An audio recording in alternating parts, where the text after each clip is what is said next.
masama. Paano nag-ari ang kamatayan? Kung paano nagtira ang larawan ng Diyos dahil walang tao hindi nagkasala. Yan ka. Hindi nagkasala pero kamatayan dahilan yung pagkalansang sa kautusan sa pagpasok ng kasalanan sa isang tao, nag-ari ang kamatayan dahilan ang lahat nagkasala. Datapwat, paano yung hindi nagkasala? Ayon sa talatang 14, daya sa ating pananampalataya, ang bata ay walang kasalanan. Paano? Bakit sila'y namamatay din? Dahilan sa anyo. Sa anyo. Wangis, mapagkalalang katao, naggaling sa alabok ng lupa at lupa. Ibig sabihin, kahit walang kasalanan, dahilan sa anyo, awangis, naggaling sa alabok ng lupa, tunay na mamamatay. Datapwat, hindi ang lahat ng bagay ay mananatiling ng kayo. Kaya kapatid, gaano man na hindi man tayo kumain ng bunga ng puno kahoy, datapwat sa pagkakasala, nagari ang kamatayan. Malibang pa rito kapatid, ano pa? Narito, ayon naman kay Apostol Pedro sa kanyang unang sulat, kung paano sinira ng tao ang larawan na siya'y larawan ng Diyos. Ayon kay Apostol Pedro sa unang Pedro Kapitulo 3 talatang 10, sapagkat ang magnais umibig sa buhay at makakita ng mga bubuting araw ay magpigil ng kanyang dilat sa masama at ang kanyang mga labi ay huwag magsalita ng daya. Ito kapatid, napakaliit na sangkap sa katawan. Dila at bibig, napakaliit kumpara sa napakarami na sangkap ng katawan. Pero kapatid, ito ang isa rin na sumira sa larawan.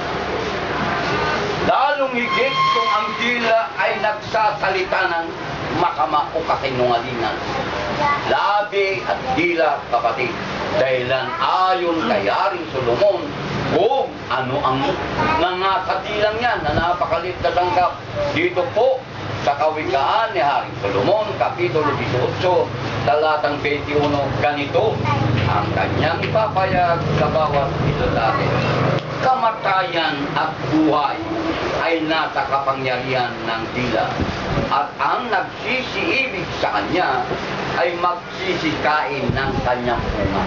Kita nyo kapatid, napakali dila at bibig na nagagamit sa pagsasalita upang magkaintindihan o magkaunawaan ang tao. Datapwat, pakaisipin na ang kapangyarihan ng dila at bibig na ito kapatid ay kamatayan at buhay.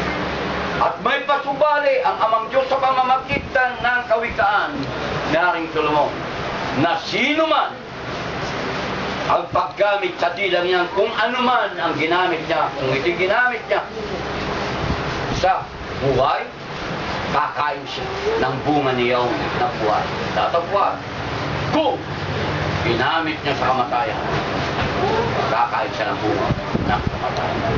Anong ibig sabihin pa kaulugan ng Panginoon sa pagsira ito? Gaya na lang ng ating kapanahunan kapatid. Napakatindi. Maraming taon na. Anong relihiyon ng pananampalatayang dapat tularan? Ito lang, wala nang iba. Datapwat ata ng karamihan. Talagang iniilagan o iniwasan itong daan na ito. Dahil wala silang makikita. Lalo makikita.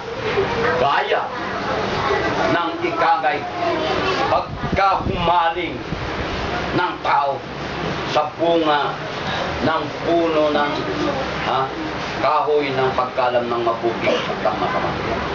Kapatid, kung isasalarawan ang paraiso o lamanan ng Eden, kakakakita mo sa bawat paligid at sa bawat puno, napakarami ang mga bungang kahoy na tunay na napupungang napakasarap kainin.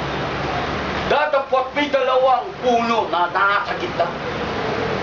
Isang puno rin na walang kakaiba sa mga naglipana sa palamanan ng itim na bunga.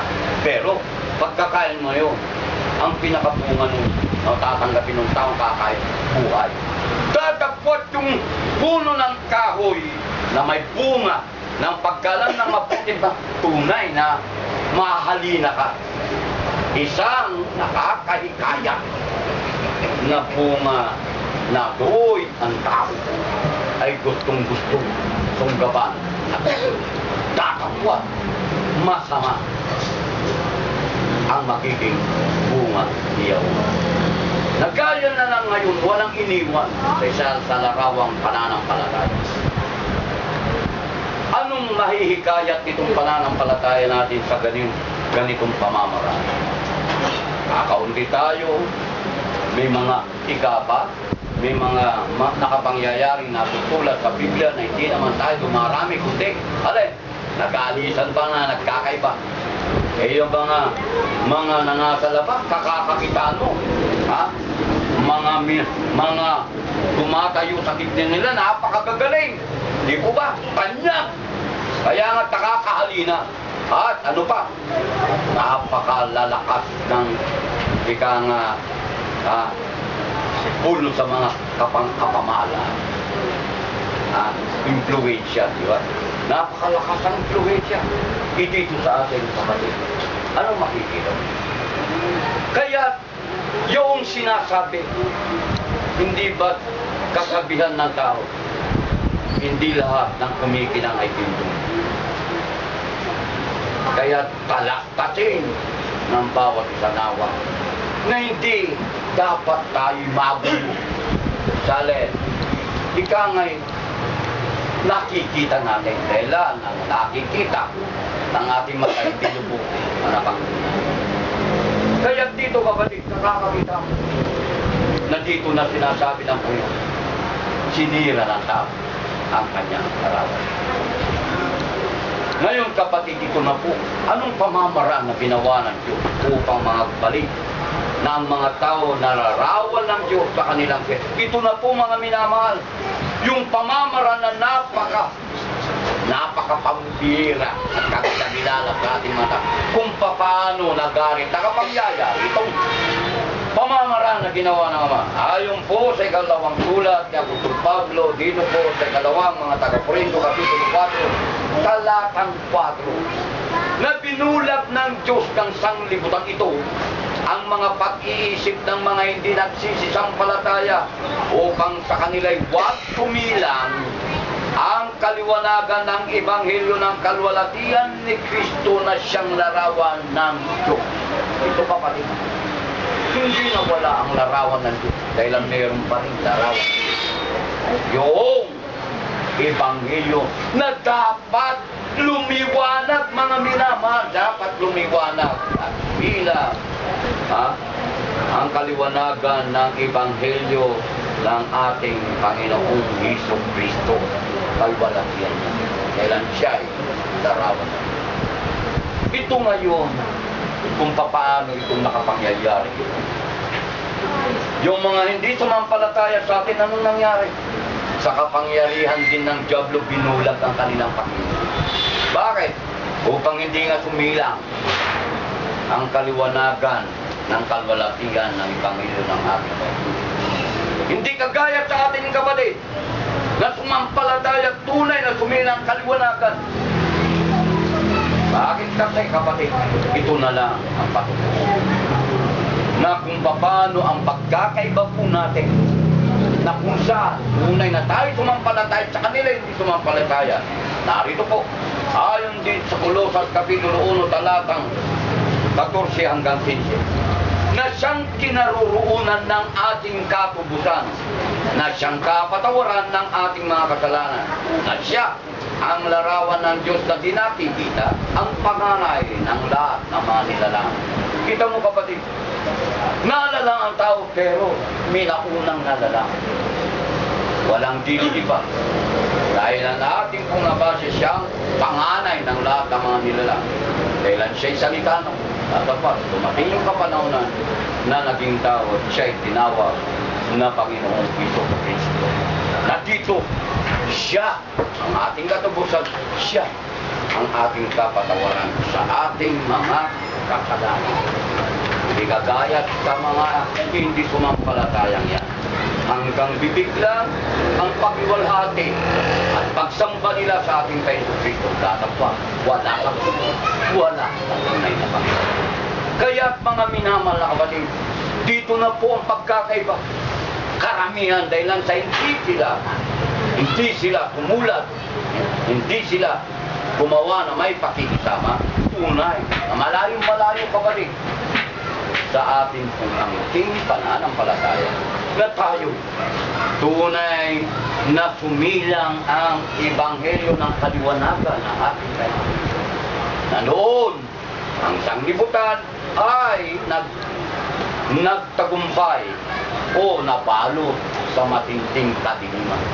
Datapwat ang kumilay na ang kaliwanagan ng ebanghelyo ng ating Panginoong Kristo. Tayo po ay sumampalataya, ang karamihan. Kaya, mga minamahal na kapatid, ito po ang nakapangyayari. At dito, baka talastasin na kung paano tunay na nakapangyayari ang bawat bagay na ito. Dito po, sa sulat ni Apostol Pablo sa mga taga-Corinto, Kapitulo 3, talatang 15 hanggang 18. Datapwat hanggang sa araw na ito, kailanman binabasa ng aklat ni Moises ay may isang talukpong nakatakip sa kanilang puso.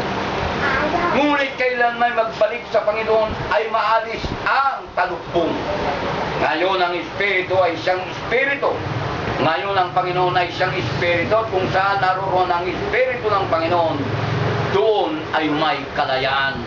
Dadapat tayong lahat na walang talukpong ang muka na tumitingin gaya sa isang salamin sa kalwalatian ng Panginoon ay nababago tayo sa gayon ding larawan mula sa kalwalatian hanggang sa kalwalatian na gaya ng mula sa Panginoon na Espiritu.